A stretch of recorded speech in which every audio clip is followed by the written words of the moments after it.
ঘনত্ব বস্তুর তাপমাত্রার উপর নির্ভর করে ব্যাখ্যা করো।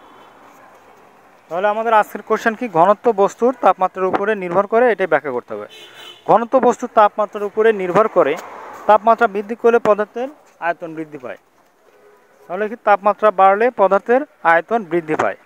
তাপ দিলে বস্তুর আন্তঃআণবিক শক্তি হ্রাস পায়। তো আমরা যখন কোনো বস্তুকে তাপ দিই তখন কি হয়, ওই বস্তুর আন্তঃআণবিক শক্তি হ্রাস পায় এবং পরস্পর থেকে দূরে সরে যায়।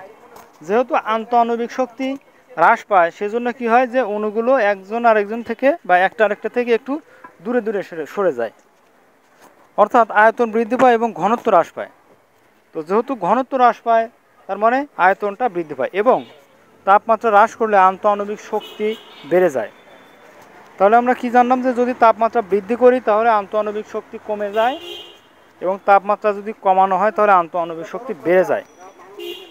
তো ফলে বস্তুর ঘনত্ব বৃদ্ধি পায়। তো আমাদের এখানে বলা হয়েছে ঘনবস্তুর তাপমাত্রার উপর নির্ভর করে, ঘনত্ব বস্তুর তাপমাত্রার উপর নির্ভর করে। আচ্ছা, যেহেতু তাপ দিলে এর আন্তঃআণবিক শক্তি বেড়ে যায়, আন্তঃআণবিক শক্তি কমে যায় এবং আণবিক আয়তন বেড়ে যায়, এবং তাপ হ্রাস করলে আন্তঃআণবিক শক্তি বেড়ে যায় এবং আয়তন কমে যায়। তো যার কারণে কিন্তু আমাদের বস্তুর ঘনত্ব তাপমাত্রার উপরে নির্ভর করে। বন্ধুরা, এই ছিল আমাদের আজকের ভিডিও। আশা করি ভিডিওটা অবশ্যই ভালো লেগেছে। আর সবাইকে রিকোয়েস্ট করবো, যারা আমার চ্যানেলটাকে এখনও সাবস্ক্রাইব করো নাই, প্লিজ সাবস্ক্রাইব মাই চ্যানেল। আল্লাহ হাফেজ, আসসালামু আলাইকুম।